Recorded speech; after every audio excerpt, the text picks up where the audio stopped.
Hello there. So today I want to talk a little bit about the power of building consistent habits. I did do a little 10-minute podcast on the Mindset Mission podcast platform about this on Monday or Tuesday. Now, what I talked about was the power of actually having one particular habit or thing that you do every single day without fail, okay? Now, my consistent habit that I do on a daily basis is going in the sea, okay? As most people on my social media will know. Coming up on 500 days now, and it's completely changed my life. Not the concept of just going in the sea, that's got a range of different mental benefits and physical benefits, which I've personally found.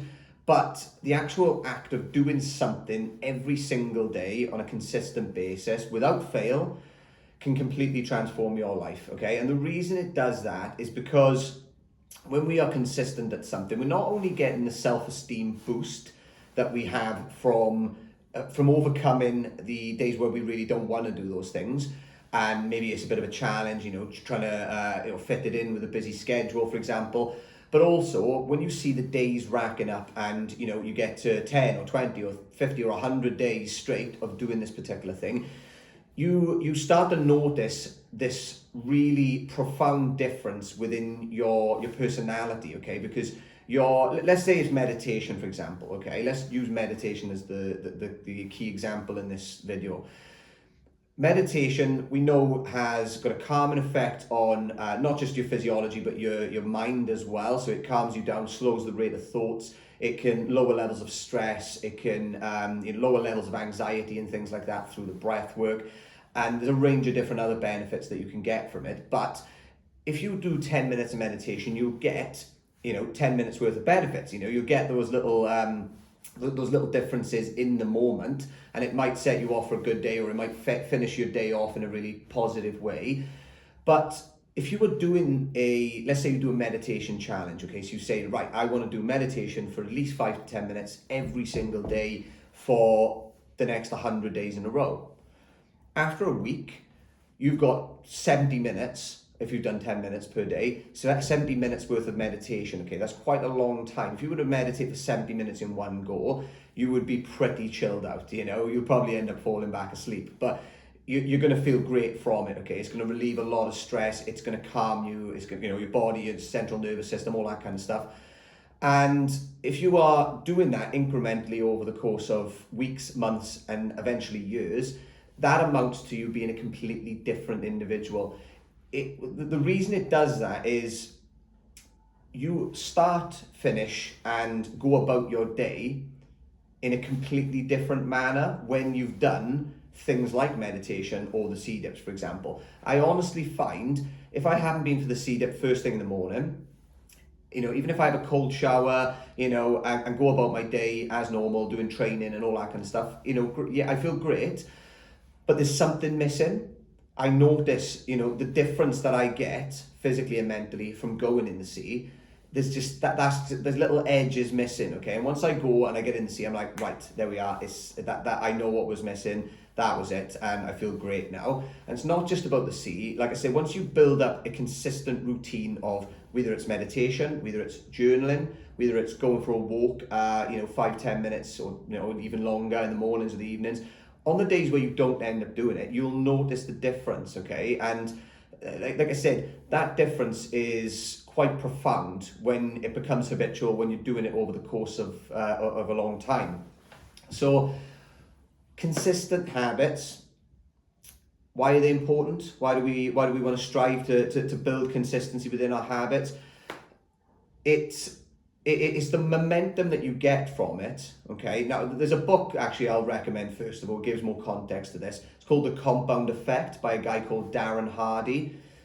Now, what he talks about when we're talking about consistency is over the course of time, that consistency builds into momentum, okay? And that momentum, it just drives your life. People like Bill Gates, for example, when he started building Microsoft and gaining traction, okay, he was consistent with his delivery in business and, marketing and all of that kind of stuff. And then once they hit traction, hit momentum, that's what spiraled into Microsoft being what it is today and Bill Gates being what he is today. That's the same for any other person that you see as successful or achieving these amazing things.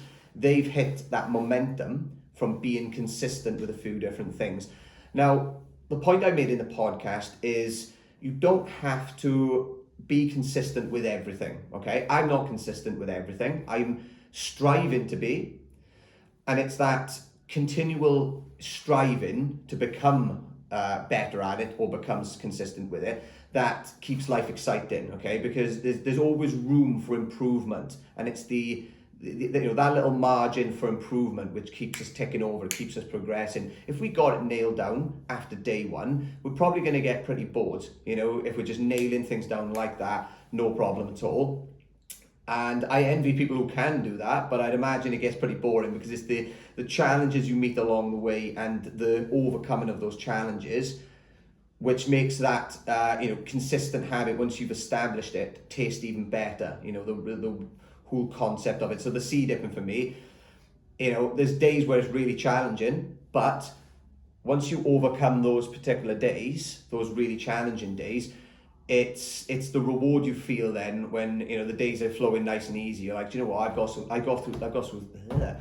got through some really hard, challenging days to get to this point, to get where I am right now.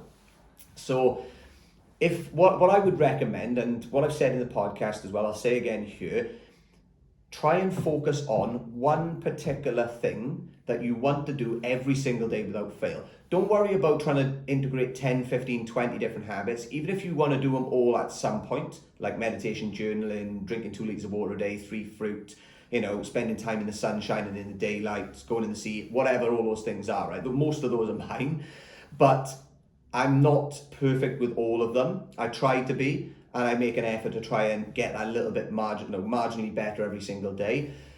But the one key thing that I do without fail is getting in the sea. That's the one thing, okay? If all else goes to shit on that day, at least I've done that one particular thing. Saying that, I've got 2. The other one's making my bed, okay? Now, there's a video, you may or may not have seen it. You can look on YouTube and check this video out. It's by like a Navy SEAL commander or something along those lines. And he talks about the power of just making your bed, okay? It's the same thing as what we're talking about here.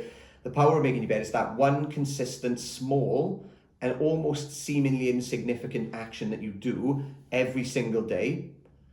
But over the course of time, that amounts to a massive change in not just your life, but your mindset as well, because you are setting yourself off to have a day of being more productive. Because you've done that one simple action, you're setting off a chain reaction then for the rest of the day in order to actually achieve a lot more.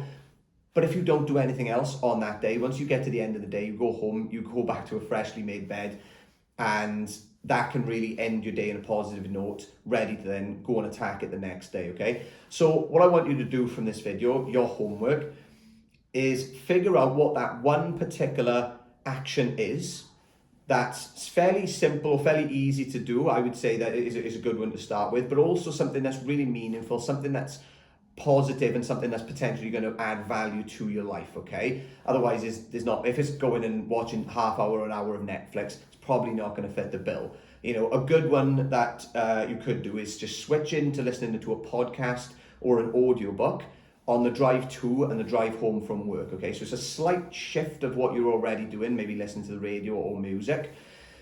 It's a slight shift, but with a positive angle, and it's something that is quite easy to do, okay? And it's free as well. In the case of the case of podcasts, because they're readily available on loads of different channels. So give that a go. Try and add that one consistent positive action daily. And again, it's going to be meaningful to you as well. Make sure that it's meaningful, or make sure what you're listening to, if you choose to do the podcast one, is interesting and meaningful to you, so that you are more likely to stick with it. Try that for 50 days, and keep note of when you start, keep note of each day that you do it, tick it off if you've got it on a calendar. And I guarantee you, by the end of it, you'll start to realize the profound difference that it's making in not only your mindset, but your overall life. Another note on that, maybe journal as well. So journal how you feel beforehand, like 1 to 10, 1 being feel terrible, 10 feeling, feeling great. And journal about like what's going on in your life at that point.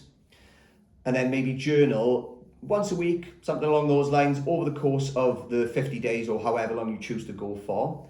And then at the end, do an evaluation on how you feel at that point and the difference between then and now, okay? And then also do that rating. How do you feel in your life? How do you feel like you're progressing? How do you feel work is? All of these different areas, because it'll be interesting to see the difference in that time, okay? This is something I do with my coaching clients as well, when we look at setting challenges. So if anybody is listening to this and they want that extra accountability, get in touch with me, drop me an email at hello@ryanstevens.co or visit the website, which is www.ryanstevens.co, and just get in touch. Let me know if you do want some support along the way. We can look at getting some coaching set up. But if not, find a friend, find a family member to hold you accountable, and definitely monitor that progress. Tick off those days that you've done it, because you'll see them mounting up, and it'll give you a lot of bigger self-esteem boost just to see those days mounting up. So that's it from me, guys. Thank you very much for listening. Don't forget to subscribe,